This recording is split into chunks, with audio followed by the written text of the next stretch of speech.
2 methyl ब्यूट 2 in. यतिसम्म त भयो।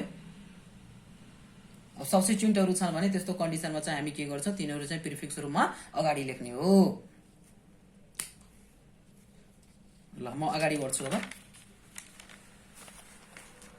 अब अर्को रुल, फोर्थ रुलमा हामी जान्छौं। Fourth rule, primary suffix for the compound containing more than one multiple bond. Primary suffix यसरी पुरै नै लेखौं। प्राइमरी रुल लेख, यो रुल हो। Primary suffix for compound, primary suffix for compound containing more than one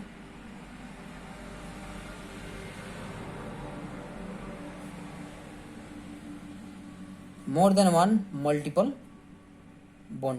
अलिकति रुल इम्पोर्टेन्ट छ।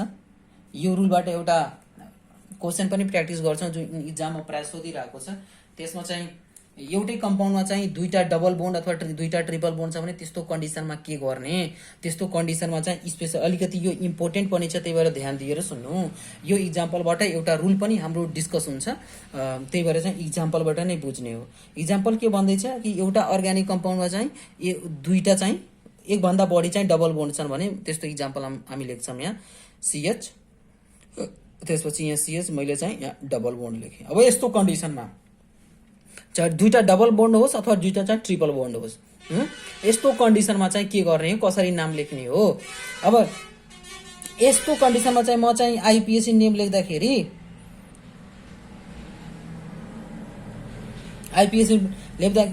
पहिला चाहिँ वर्ड रुट लेखौं। वर्ड रुट चाहिँ के हुन्छ, 1 2 3 4 5, 5 वटा कार्बनको चाहिँ वर्ड रुट हुने भयो पेन्ट, ठीक छ। अब पेन्ट हुने भयो। त्यसपछि primary suffix 1 degree suffix, primary suffix के हुन्छ तिम्रो, 1 2 कतिबाट जाने हो, 1 2 3 4 5, 2 र 4 मा पर्दो रहेछ। यताबाट जाँदाखेरि 1 मा 2 मा 3 मा, 1 र 3 मा पर्दो रहेछ, त्यही भएर काउन्ट यताबाट गर्ने हो। 1 2 3 4 5 यताबाट जाने हो। 1 पोजिसनमा पर्यो, अर्को चाहिँ 3 पोजिसनमा पर्यो है। 1 + 3 प्रिफिक्स 1, 3, त्यसपछि के हुन्छ, डाइ इन हुन्छ है। किनभने दुईटा चाहिँ डबल बोन्ड रहेछ। यो अर्ग्यानिक कम्पाउन्डमा चाहिँ दुईटा डबल बोन्ड छन्। यदि दुईटा डबल बोन्ड छ भने के गर्ने हो हामीले, रुल एउटा, हामी वर्ड रुटमा चाहिँ वर्ड रुटको पछाडि ए थप्ने हो, पेन्टा। के थप्ने हो, पेन्टा, ए थप्ने हो। त्यसपछि के वर्ड रुट के हुन जान्छ, पेन्टा हुन जान्छ। पेन्टमा चाहिँ ए थप्ने हो। किन थप्ने हो, किनभने यो अर्ग्यानिक कम्पाउन्ड चाहिँ दुईचोटी छन् है, डबल रिपिटेड छन्, दुईचोटी डबल बोन्ड छ र दुईचोटी रिपिटेड छ भने यदि प्राइमरी सफिक्समा चाहिँ डाइ ट्राई इन आयो भने त्यस्तो कन्डिसनमा चाहिँ के थप्ने हो, वर्ड रुटमा ए थप्ने हो। दिस इज रुल, पेन्टा हुन्छ। अब पेन्ट मात्रै हुँदैन, पेन्टा हुन्छ, पेन्टा। प्राइमरी सफिक्स चाहिँ यो कन्सोनेन्टबाट स्टार्ट भएको छ, कन्सोनेन्टबाट स्टार्ट भएको छ, त्यही भएर चाहिँ यसमा चाहिँ के थप्ने हो, वर्ड रुटमा चाहिँ ए थप्ने हो। यसरी पनि बुझ्न सक्छौं। अथवा दुईचोटी डबल बोन्ड आएको कन्डिसनमा चाहिँ के थप्ने हो, वर्ड रुटमा ए थप्ने हो। वर्ड रुटमा के थप्ने हो, ए थप्ने हो है। यसरी बुझौं। अब प्राइमरी सफिक्स भयो। अब सेकेन्डरी सफिक्स त छैन, कुनै पनि फंक्सनल ग्रुप छैन भने सेकेन्डरी सफिक्स चाहिँ लेख्न पर्दैन। त्यसपछि चाहिँ प्रिफिक्स पनि कुनै ब्रान्चिङ छैन, डाइरेक्ट नाम लेख्ने हो। अब जे छ त्यसबाट चाहिँ आइपिएसी नेम लेख्ने हो। यदि दुईचोटी चाहिँ दुईचोटी more than one multiple bond छ भने त्यस्तो कन्डिसनमा चाहिँ वर्ड रुटमा ए थप्नु। त्यो चाहिँ नबिर्सनु है। यो रुल्स चाहिँ अलिकति इम्पोर्टेन्ट छ है। त्यसपछि पेन्टा 1,3 डाइइन म धेरै पटक भनिसकेँ। वर्ड र नम्बरको बीचमा चाहिँ के राख्ने हो, ड्यास राख्ने हो। नम्बरको बीचमा चाहिँ कमा राख्ने हो। त्यसपछि फेरि यो नम्बर र वर्ड छन् भने यहाँ के राख्ने हो, ड्यास लेख्ने हो। यो चाहिँ नबिर्सिनु। ड्यास कुन बेला राख्ने हो, कमा कुन बेला राख्ने हो, यो चाहिँ रुल्स भित्र बताइदैन। त्यसरी नै कुनै इक्जाम्पलबाट नै डिस्कस गराइदिएँ मैले। यसरी यो ए लेख्नुपर्छ भन्ने कुरा, दुईचोटी डबल बोन्ड छ भने ए लेख्नुपर्छ है, दुईचोटी ट्रिपल बोन्ड छ भने ए लेख्नुपर्छ है। एबाट चाहिँ हाम्रो चाहिँ क्लियर भइसक्यो। अब हामी चाहिँ अर्को इक्जाम्पल पढ्छौं। अब अल्किनको चाहिँ एक दुईवटा इक्जाम्पल गर्छौँ, त्यसपछि त्यसरी नै ट्रिपल बोन्डको इक्जाम्पलहरू, अब डिफ्रेन्ट इक्जाम्पलबाट रुल्स त यतिसम्म हो, 4वटा रुल्ससम्म हाम्रो डिस्कस भइसक्यो। अब डिफ्रेन्ट इक्जाम्पल म डिस्कस गराउँछु र तिनीहरूको चाहिँ नेम चाहिँ प्र्याक्टिस गराउँदै जान्छु र अगाडि बढ्दै जान्छु। र अल्किन र अल्काइनको सक्यो भने प्राइमरी फङ्सनल ग्रुपको मोनो फङ्सनल ग्रुप, त्यसपछि पोली फङ्सनल ग्रुपमा प्रायोरिटी अर्डर जाने बित्तिकै हाम्रो चाहिँ कोर्सै सकिन्छ यो। ल अब इक्जाम पोइन्ट अफ क्वेसन्सहरू, अब इक्जाम रिलेटेड एनएबी रिलेटेड एनएबीको क्वेसन्सहरू, एनएबीको क्वेसन्स चाहिँ कसरी सोध्न सक्छ त्यो चाहिँ सबै क्वेसन्सहरू म प्र्याक्टिस गराउँछु है। अनि तिमीहरू पनि आफ्नो कपीमा चाहिँ प्र्याक्टिस गर्दै जानु। म अब लगभग 5वटा के भनौँ 5वटा क्वेसन्समा चाहिँ सबै कुरा लेख्छु, word root, primary suffix, secondary suffix सके छैन सबै कुरा। त्यसपछि म लेख्दिनँ, डाइरेक्ट चाहिँ आइपिएससी नेम लेख्छु। तिमीहरू सबै कुरा छुट्याउनु, वर्ड रुट के हो, प्राइमरी सफिक्स के हो, सेकेन्डरी सफिक्स सके छैन, प्रिफिक्स सके छैन, त्यो सबै कुरा छुट्याएर आफै प्र्याक्टिस गर्नु। म चाहिँ 4-5वटा मात्रै त्यस्तो गराउँछु। म त्यसपछि चाहिँ डाइरेक्ट चाहिँ नेम नै लेख्छु। यदि कुनै पनि प्रब्लम छ भने कमेन्ट सेक्सनमा चाहिँ कमेन्ट दिनु, लेख्नुपर्छ कि सबैमा चाहिँ फेरि अर्को चाहिँ क्वेसन्सहरू सल्भ गराउँदाखेरि सबै गराउँछु, त्यस्तो बुझिएन भने। अब प्र्याक्टिस गर्दै जाउँ हामी क्वेसन्सहरू। फर्स्ट क्वेसन चाहिँ म प्र्याक्टिस गरेँ, CS3, यहाँ चाहिँ यहाँ सी लेखौँ, यहाँ चाहिँ CS3, यहाँ चाहिँ डबल बोन्ड लेखौँ, यहाँ चाहिँ CS2 लेखौँ है। अब यसको चाहिँ आइपिएससी नेम लेख्न पर्यो। पहिला चाहिँ वर्ड रुट छुट्याउन पर्यो। वर्ड रुट के होला? अब 1 2 3 यसरी जाने हो, 1 2 3 यसरी जाने हो। के कुरा भएको थियो हाम्रो कि डबल बोन्ड चाहिँ चेनमा इन्क्लुड गर्नुपर्छ। चेनमा इन्क्लुड गर्ने बित्तिकै कताबाट जाने हो? 1 2 3 नै जाने हो, किनभने 2 पोजिसनमा डबल बोन्ड छ अनि 2 पोजिसनमा ब्रान्च पनि छ। अब यताबाट गयो भने डबलको पोजिसन 1 हुन्छ, तर यसको के हुन्छ? 2 हुन्छ। 2 1 3 हुन जान्छ। यसको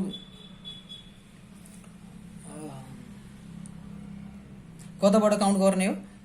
1 2 3 भयो। अनि यताबाट काउन्ट गर्ने हो 1 2 3 हुन जान्छ। कताबाट काउन्ट गर्ने? पहिला चाहिँ ट्रिपल बोन्डको पोजिसन चाहिँ मिनिमम दिन पर्यो, त्यही भएर काउन्टिङ चाहिँ यतैबाट स्टार्ट गर्न पर्यो। यो डबल बोन्डबाट डबल बोन्डको चाहिँ लोवर भ्यालु आउन पर्यो। 1 2 3 यसरी जाने हो है, आफ्नो सिम्प्लिसिटीको लागि। अब 2 पोजिसनमा के रहेछ तिम्रो? यो मिथाइल ग्रुप रहेछ। पहिला वर्ड रुट कतिको कार्बन छ? 1 2 3, 3वटाको कार्बनको वर्ड रुट चाहिँ के हुन्छ? 3वटा कार्बनको चाहिँ वर्ड रुट हुन्छ प्रोप हुन्छ। त्यसपछि चाहिँ प्राइमरी सफिक्स, अब जे छ त्यो लेख्ने हो, जे छैन त्यो क्रस गरिदिने हो। पछि यहाँ चाहिँ हामी आइपिएससीमा चाहिँ जे छ त्यो मात्रै चाहिँ लेख्ने हो। प्रोप भयो। प्राइमरी सफिक्स चाहिँ के भयो? 1 इन हुने भयो है। त्यसपछि 2 डिग्री सफिक्स, सेकेन्डरी सफिक्स के बताउने हो? फङ्सनल ग्रुप बताउने हो। फङ्सनल ग्रुप हुने छैन त काटिदिने हो। त्यसरी प्रिफिक्समा जाउँ, प्राइमरी प्रिफिक्समा जाउँ। प्राइमरी प्रिफिक्स के हुन्छ? कुनै पनि सब्स्टिट्युएन्ट ग्रुप छ कि छैन? यो ग्रुप चाहिँ CS3 ग्रुप प्रिफिक्समा छ भने के लेखिन्छ? मिथाइल लेखिन्छ। मैले चाहिँ प्रिफिक्समा के लेखिन्छु त्यो सबै कुरा चाहिँ डिस्कस गराइसकेको छु, त्यो चाहिँ याद गर्नु। मिथाइल इथाइल प्रोपाइल के हुन्छ प्रिफिक्समा, त्यो सबै याद गरेर मात्रै हामी अगाडि बढ्न सक्छौँ। अब 2 डिग्री प्रिफिक्स, यो चाहिँ छैन, प्राइमरी प्रिफिक्स त छैन हाम्रो, किनभने यो प्राइमरी प्रिफिक्सले त साइक्लिक ग्रुप बताउँछ नि, यो त छैन साइक्लिक ग्रुप। सेकेन्डरी प्रिफिक्सले के बताउने हो? सब्स्टिट्युएन्ट ग्रुप बताउने हो। सब्स्टिट्युएन्ट ग्रुप के छ हाम्रो? 2 पोजिसनमा के छ तिम्रो? मिथाइल ग्रुप रहेछ है। अब आइपिएससी नेम लेखौँ। आइपिएससी अब नेम लेख्दाखेरि के हुने भयो? आइपिएससी नेम लेख्दाखेरि 2 मा के रहेछ? प्रिफिक्स लेख्न पर्यो। 2 methyl prop 1 in, 2 methyl propyne पनि लेख्दा भइगयो। 2 मिथाइल प्रोप 1 इन लेख्दा पनि भइगयो, कुनै रङ हुँदैन, यो पनि राइट नै हो। ल फर्स्ट इक्जाम्पल चाहिँ हाम्रो सक्यो। जे यो छैन, सेकेन्डरी सफिक्स छैन, प्राइमरी प्रिफिक्स छैन, लेख्न पर्दैन। जे छ त्यो चाहिँ लेखेर चाहिँ आइपिएससी नेम लेख्ने हो। अब अर्को क्वेसनमा प्र्याक्टिस गराउँछु, तिमीहरू पनि चाहिँ मसँगै चाहिँ प्र्याक्टिस गर्दै जानु, अनि कहीँ पनि रङ हुँदैन। ल अर्को क्वेसन CS3, यो सबै एनएबीको questions exam point of view हो, हामी चाहिँ प्र्याक्टिस गर्दैछौँ, त्यही भएर चाहिँ ध्यान दिएर प्र्याक्टिस गर्नु। CS3 CS2, यहाँ पनि CS2, यहाँ पनि कतिवटा CS2 भयो, यहाँ CH, यहाँ डबल बोन्ड चाहिँ CS2 है। अब यस्तोमा कतिवटा कार्बन रहेछ 1 2 3 4 5 5वटा कार्बन वर्ड रुट के हुने भयो पेन्ट हुन्छ है। अब यताबाट जाँदाखेरि वर्ड लोकेन्ट भ्यालु चाहिँ डबल बोन्डको चाहिँ केमा रहेछ 4 मा, यताबाट जाँदाखेरि 1 मा पर्यो 1 2 3 4 5 डबल बोन्डतिरबाट चाहिँ डबल बोन्डको पोजिसन लोवर आउन पर्यो। यदि डबल बोन्ड छ भने त्यसलाई चेनमा इन्क्लुड गर्नै पर्छ, त्यो पनि रुल हो। अनि त्यसको लोवर भ्यालु आउनु पर्यो के डबल बोन्डको जुन चाहिँ लोकेन्ट भ्यालु चाहिँ लोवर सकेसम्म लोवर हुनु पर्यो। लोवर हुनको लागि कताबाट काउन्ट गर्नुपर्छ, यतैबाट काउन्ट गर्नुपर्छ। अनि यता काउन्ट गऱ्यो भने 1 पोजिसन हुन्छ, वर्ड रुट चाहिँ पेन्ट हुने भयो। त्यसपछि चाहिँ प्राइमरी सफिक्सको कुरा गरौँ। प्राइमरी सफिक्सको कुरा गर्दाखेरि 1 इन रहेछ, 1 इन 1 पोजिसनमा चाहिँ डबल बोन्ड रहेछ 1 पोजिसनमा। सेकेन्डरी सफिक्सको कुरा गरौँ। सेकेन्डरी सफिक्स भनेको फङ्सनल ग्रुप बताउने, फङ्सनल ग्रुप छैन। भने प्राइमरी प्रिफिक्सको कुरा गरौँ। प्राइमरी प्रिफिक्सले के बताउने हो, साइक्लिक कम्पाउन्ड चाहिँ साइक्लिक छ कि एसाइक्लिक, ओपेन चेन हो असाइक्लिक हो भने प्राइमरी सब प्रिफिक्स चाहिँ अब्सेन्ट हुने भयो। अब यसमा 2 डिग्री प्रिफिक्सको कुरा गरौँ। कुनै पनि ब्रान्च अथवा 2 डिग्री प्रिफिक्सको कुरा गरौँ, कुनै पनि सब्स्टिट्युएन्ट ग्रुप छैन, कुनै पनि साइड ग्रुपमा छैन भने त्यो पनि क्यान्सल आउट हुन्छ। अब यसको आइयुपिएसी नेम लेख्दाखेरि के होला, कतिवटा कार्बन भयो रे बाबु 1 2 3 4 5 5वटा कार्बन, 5वटा कार्बनको चाहिँ वर्ड रुट चाहिँ पहिला लेख्न पर्यो पेन्ट। अनि त्यसपछि 1 मा के छ तिम्रो डबल बोन्ड छ पेन्ट 1 इन अथवा पेन्टिन लेख्दा पनि भयो। तर सकेसम्म यदि 5वटा कार्बन छ भने त्यसमा चाहिँ 1 पोजिसन लेख्नु, यो चाहिँ नछोड्नु। Pent 1 is your correct IUPAC name of this organic compound, pent 1 yne. Word root पहिला छुट्याउनु के हो, प्राइमरी सफिक्स के हो त्यो छुट्याउनु, सेकेन्डरी सफिक्स छ कि छैन त्यो हेर्नु, प्राइमरी प्रिफिक्स छ कि छैन त्यो हेर्नु, त्यसरी सेकेन्डरी प्रिफिक्स पनि छैन त्यसपछि आइयुपिएसी नेम लेख्ने। आइयुपिएसी नेम लेख्दाखेरि पहिला 2 डिग्री प्रिफिक्स लेखिन्छ, छैन। त्यसपछि 1 डिग्री प्रिफिक्स लेखिन्छ, केही पनि छैन। त्यसपछि के लेखिन्छ, वर्ड रुट लेखिन्छ। त्यसपछि के लेखिन्छ, प्राइमरी सफिक्स लेखिन्छ। त्यसपछि लास्टमा के लेखिन्छ, सेकेन्डरी सफिक्स लेखिन्छ। त्यो रुल्स अर्डर अनुसार मैले बताइसकेको छु, डिस्कस गराइसकेको छु। ल दोस्रो भयो, प्र्याक्टिस गर्यो। ल पेन्ट 1 इज योर करेक्ट आइयुपिएसी। अब थर्ड नम्बर क्वेसन हामी प्र्याक्टिस गर्छौँ। म क्वेसन लेख्छु अनि सुरुमा चाहिँ तिमीहरूले आफै चाहिँ पज गरेर चाहिँ आफै प्र्याक्टिस गर्नु, नाम चाहिँ मिलाउनु राइट छ कि छैन, त्यसपछि नाम चाहिँ हेर्नु है। यो थर्ड नम्बरमा CH3 CH2 CH double bond CH, यहाँ चाहिँ CH3 मैले लेखेँ है। अब यसमा चाहिँ काउन्ट गर्दाखेरि लेफ्ट टु राइट काउन्ट गर्दाखेरि डबल बोन्डको पोजिसन के रहेछ 1 2 3 4 5 थर्ड पोजिसनमा रहेछ है डबल बोन्डको। अनि राइट टु लेफ्ट काउन्ट गर्दाखेरि के पोजिसन रहेछ 1 2 3 4 5 केमा रहेछ 2 मा। अब कुन चाहिँ मिनिमम हो, जुन चाहिँ मिनिमम हो त्यो चाहिँ करेक्ट हुन्छ, यो चाहिँ करेक्ट हुने भयो। 2 पोजिसनमा गर्दो रहेछ। यता यो लेफ्ट टु राइट जाँदाखेरि चाहिँ केमा पर्ने भयो, यो 3 मा पोजिसनलाइज गर्छ, यो चाहिँ रङ हुने भयो है। यो इक्जाम्पल जस्तै म प्र्याक्टिस गराउँदैछु, कुनै पनि कन्फ्युजन नहोस्। If there is confusion then tell me in the comment section, then I will solve it and I will give the easy way to write the IUPAC name of the given organic compound. अब पहिला चाहिँ केही थाहा छैन भने सुरुमा के गर्ने, वर्ड रुट लेख्ने है।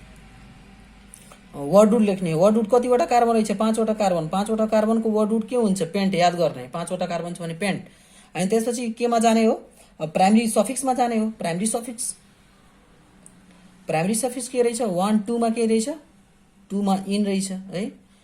2 डिग्री सफिक्समा जाउँ, कुनै पनि फङ्सनल ग्रुप के छ छैन, काटिदिने हो। प्राइमरी प्रिफिक्समा जाउँ, कुनै पनि साइक्लिक ग्रुप छैन, रिङ लाइक स्ट्रक्चर छैन भने अब्सेन्ट। सेकेन्डरी प्रिफिक्सको कुरा गरौँ, कुनै पनि सब्स्टिट्युएन्ट ग्रुप छ कि छैन, छैन। त्यसपछि नाम लेख्ने हो। वर्ड रुट पछि के लेख्ने हो, सफिक्सको पार्ट लेख्ने हो। वर्ड रुट भन्दा अगाडि के लेख्ने, प्रिफिक्सको पार्ट लेख्ने हो। आइयुपिएसी नेम इजी छ, इजी वे, कुनै पनि गाह्रो हुँदैन। अब आइयुपिएसी नेम के हुने भयो, आइयुपिएसी म यता साइडमा लेखेँ। आइयुपिएसी के हुन्छ,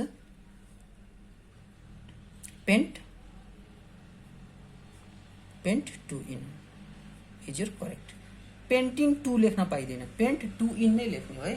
कन्फ्युजन नहोस्। जहिले पनि प्राइमेरी सफिक्सको अगाडि चाहिँ के लेख्ने, लोकेन्ट भ्यालु लेख्ने हो। यदि लोकेन्ट भ्यालु पछाडि लेखिदियो भने, अगाडि लेखिदियो भने त्यो रङ हुन्छ। पेन्ट टु इन, यो प्राइमेरी सफिक्सको अगाडि नै टु लेख्ने हो। त्यो टु लेख्नुको कसरी लेखिन्छ, त्यो ड्यास लेख्ने, वर्ड पछि नम्बर आउँदाखेरि त्यहाँ ड्यास लेख्ने हो, त्यो लेख्न नबिर्सिनु। ल अर्को चाहिँ इक्जाम्पल मैले चाहिँ प्र्याक्टिस गराएँ। 4th नम्बर CH3 CH, यहाँ चाहिँ CH3, यहाँ चाहिँ CH2, यहाँ चाहिँ CH, यहाँ डबल बोन्ड, यहाँ चाहिँ CH2। अब यस्तो कन्डिसनमा चाहिँ नोमेनक्लेचर कताबाट गर्ने हो, कन्फ्युजन आइसक्यो होला। ल तिमीहरूले आफै नोमेनक्लेचर गर, यताबाट गर्ने हो कि यताबाट काउन्ट गर्ने हो। अब डबल बोन्ड आउने बित्तिकै हामी केही हेर्दैनौँ, हामी डबल बोन्डको चाहिँ लोवर भ्यालु दिनुपर्छ, यो दिमागमा राख्नु। यसको ब्रान्चिङ जो यसको भ्यालु जति आओस् लोकेन्ट भ्यालु त्यो मतलब भएन। डबल बोन्ड आइसकेपछि डबल बोन्डको चाहिँ भ्यालु चाहिँ मिनिमम भ्यालु दिनुपर्छ है भन्ने कुरा रुलमा हामी चाहिँ अल्किनको डिस्कस गरिसकेका छौँ। अब यो भयो 1, यो भयो 2, यो भयो 3, यो 4, यो भयो 5। अब यस्तो कन्डिसनमा चाहिँ 5वटा कार्बन रहेछ, 5वटा कार्बनको वर्ड रुट चाहिँ के हुन्छ, क्लियर कट लेखौँ, पेन्ट हुने भयो। वर्ड रुट चाहिँ पेन्ट हुन्छ। त्यसपछि चाहिँ primary suffix 1 degree suffix, 1 degree सफिक्सले के बताउने, सेचुरेसन एन्ड अनसेचुरेसन। कुनमा रहेछ 1 मा डबल बोन्ड रहेछ, 1 इन लेख्ने है। अनि त्यसपछि 2 डिग्री सफिक्स लेखौँ। 2 डिग्री सफिक्सले के बताउने हो, फङ्सनल ग्रुप बताउने, कुनै पनि छैन। त्यसपछि प्रिफिक्स बताउने, 1 डिग्री प्रिफिक्स। 1 डिग्री प्रिफिक्स चाहिँ के हुन्छ तिम्रो, प्राइमेरी प्रिफिक्स, कुनै पनि छैन किनभने साइक्लिक कम्पाउन्ड छैन। त्यसपछि 2 डिग्री प्रिफिक्स भने के बताउँछ, सब्स्टिट्युएन्ट अथवा ब्रान्च छ कि छैन भन्ने कुरा बताउँछ 2 डिग्री प्रिफिक्सले। अनि त्यसपछि केमा रहेछ, 4 मा रहेछ यो ग्रुप, 4 पोजिसनमा चाहिँ यो ब्रान्च रहेछ मिथाइल ग्रुप, 4 मिथाइल लेख्छ। अब नाम लेख्दाखेरि आइपिएसी नेम, आइपिएसी नेम लेख्दाखेरि के हुने भयो, पहिला 2 डिग्री प्रिफिक्स लेख्ने हो, त्यसपछि 4 मिथाइल, त्यसपछि प्राइमेरी प्रिफिक्स छैन, त्यसपछि वर्ड रुट 4 मिथाइल, पेन्ट, त्यसपछि 1 जे छ त्यो लेख्ने हो है। पेन्ट 1, यहाँ ड्यास हुन्छ, ड्यास नबिर्सिनु, पेन्ट 1 ड्यास इन है, ड्यास हो है। के भयो, 4 methyl pent 1 ene, 4 methyl pent 1 ene हुने भयो। अब अर्को क्वेसन, 5 नम्बर एउटा ट्रिपल बोन्ड क्वेसन राखेर म दिन्छु, एउटा ट्रिपल बोन्ड राख्छु, त्यसमा चाहिँ नोमेनक्लेचर गर्न भन्छु। यो CH3 हुने भयो, यो चाहिँ C, यहाँ ट्रिपल बोन्ड चाहिँ C हुने भयो, त्यसपछि यहाँ चाहिँ CH3 है। अब यस्तो कन्डिसनमा चाहिँ अब लेफ्ट टु राइट काउन्ट गर्दाखेरि पनि 1 2 3 4 2 पोजिसनमा ट्रिपल बोन्ड हुने भयो। यताबाट काउन्ट गर्दाखेरि 1 2 पोजिसनमा ट्रिपल बोन्ड, कुनै फरक पर्दैन, जताबाट काउन्ट गर्दा भइगयो। अब यसमा चाहिँ वर्ड रुट के हुन्छ, 4वटा कार्बन छ ब्युट, त्यसपछि चाहिँ प्राइमेरी सफिक्स केमा छ, 2 पोजिसनमा चाहिँ ट्रिपल बोन्ड छ, YNE, अनि जे छैन त्यो म लेख्दैन, डाइरेक्ट आइपिएसी नेम लेखेँ। प्राइमेरी प्रिफिक्स पनि छैन, सेकेन्डरी प्रिफिक्स पनि छैन। अब आइपिएसी नेम हुन जान्छ यसको ब्युट, अनि त्यसपछि 2 YNE ब्युट 2 वाइन, यतिसम्म भयो, ब्युट 2 वाइन हुन्छ। 4वटा कार्बन छ भने वर्ड रुट चाहिँ ब्युट हुने भयो। अनि 2 पोजिसनमा के रहेछ, ट्रिपल बोन्ड रहेछ, त्यही भएर चाहिँ 2 वाइन भयो। अनि आइपिएसी नेम लेख्दाखेरि ब्युट 2 वाइन हुने भयो। अब अलिकति म कम्प्लेक्स, अलिकति योभन्दा चाहिँ अलिकति कम्प्लेक्स चाहिँ नाम दिएँ गर्नको लागि। यस्तो कम्प्लेक्स नाम लेख्न सक्यो भने हामी इजिली चाहिँ अरू क्वेसन्सहरू चाहिँ मजाले गर्न सक्छौँ। अब म चाहिँ पेज पल्टाउँछु 6 नम्बर क्वेसन प्र्याक्टिस गर्नको लागि। 6 नम्बर क्वेसन चाहिँ प्र्याक्टिस गरौँ। यहाँ CH2 मैले लेखेँ, CH2 डबल बोन्ड चाहिँ CH, अनि त्यसपछि यहाँ चाहिँ CH लेखेँ, यहाँ चाहिँ CH2, यहाँ चाहिँ CH3 भयो, यहाँ चाहिँ C, यसमा चाहिँ क्लोरिन भयो, डबल बोन्ड चाहिँ CH2 भयो है। अब यस्तोमा चाहिँ नोमेनक्लेचर कसरी गर्ने हो। अब यस्तोमा नोमेनक्लेचर गर्दाखेरि हामी के गर्ने हो, लोकेन्ट भ्यालु चाहिँ हेर्न पर्यो है। लोकेन्ट भ्यालु नहेरिकन त हुँदैन। अब यस्तोबाट जाँदाखेरि 1 2 3 4 5 यसरी जाँदाखेरि 1 रहेछ, 2 रहेछ, 3 रहेछ, 4 रहेछ, 5 रहेछ है। वानमा पोजिसनमा चाहिँ डबल बोन्ड, अर्को चाहिँ 4 पोजिसनमा चाहिँ डबल बोन्ड, 1 + 4 5 हुन्छ। यताबाट जाँदाखेरि 1 2 3 4, 1 र 4 5 नै हुने भयो। अब 3 र 4 टोटल लोकेन्ट भ्यालु हेरौँ, लोकेन्ट सम केमा रहेछ, यसमा 1 भयो, त्यसपछि 3 भयो, अनि त्यसपछि 4 हुने भयो, प्लस 4 हुने भयो, कति हुन्छ 3 1 4 4 4 8 8 4 12 हुने भयो। अब यताबाट जाउँ 1 2 3 4 5। अब यो त थियो लेफ्ट टु राइट जाँदाखेरि, अब राइट टु लेफ्ट जाँदाखेरि के हुने भयो, 1 पोजिसनमा हुने भयो डबल बोन्ड, त्यसपछि 2 पोजिसन हुने भयो, त्यसपछि 3 हुने भयो, त्यसपछि 4 हुने भयो। 2 1 + 3 3 3 6 6 + 4 10 हुने भयो। कुन चाहिँ मिनिमम छ, यो मिनिमम छ, त्यही भएर काउन्ट यतैबाट गर्नु पर्यो। अब यो राइट टु लेफ्ट जाने हो, हामी काउन्ट गर्दाखेरि। अब यसमा चाहिँ सबै कुरा छुट्याउँ हामी। वर्ड रुट चाहिँ के हुन्छ, कतिवटा कार्बनको पोसिबल छ 1 2 3 4 5, 5 वटा कार्बनको चाहिँ वर्ड रुट के हुन्छ, पेन्ट हुने भयो। त्यसपछि प्राइमरी सफिक्स लेखौँ। प्राइमरी सफिक्स के छ तिम्रो, प्राइमरी सफिक्स सेचुरेसन र अनसेचुरेसन बताउने हो, डबल बोन्ड अथवा ट्रिपल बोन्ड बताउने हो, कम्पाउन्डमा छ कि छैन। अब डबल बोन्ड कुन रहेछ, 1 र 4 मा रहेछ। अब 1, 4 त्यसपछि डाइइन हुन्छ। मैले के भनेको थिएँ, दुईचोटि डबल बोन्ड छ भने वर्ड रुटमा के थप्ने, ए थप्ने है। यो रुल चाहिँ बताइसकेको छु, त्यही रुल चाहिँ प्र्याक्टिस गर्नको लागि यो क्वेसन मैले प्र्याक्टिस गराएँ। अब सेकेन्डरी सफिक्स 2 डिग्री सफिक्स, कुनै पनि फङ्सनल ग्रुप छैन भने काट्दिने। अब प्राइमरी प्रिफिक्स, कुनै पनि साइक्लिक ग्रुप छैन, काट्दिने, लेख्न पर्दैन। अब 2 डिग्री प्रिफिक्स, 2 डिग्री प्रिफिक्सले के बताउने हो, कुनै पनि सब्स्टिट्युट ग्रुप छ कि छैन। त केमा छ, 2 मा छ, त 2 क्लोरिन छ नि, वहाँ 2 पोजिसनमा के रहेछ, यो क्लोरिन ग्रुप रहेछ। 2 पोजिसनमा क्लोरिन छ भने 2 क्लोरो, त्यसपछि 3 मा के छ, इथाइल ग्रुप छ है। अब 2 क्लोरो अनि इथाइल हुन्छ कि, किनभने क्लोरो सी भनेको अल्फाबेटमा चाहिँ सी अगाडि पर्छ, त्यही भएर चाहिँ सी अगाडि लेखेँ मैले। त्यसपछि 3 चाहिँ यो इथाइल जुन छ सी भन्दा पछाडि पर्छ, ई, त्यही भएर चाहिँ इथाइल पछाडि छ। अब आइयुपिएसी नेम लेख्दाखेरि के गर्ने हो, पहिला चाहिँ प्रिफिक्स लेख्ने हो। प्रिफिक्स लेख्न गल्ती गऱ्यो भने सुरुमा त्यसपछि रङ हुन्छ। अब के हुन्छ, 2 क्लोरो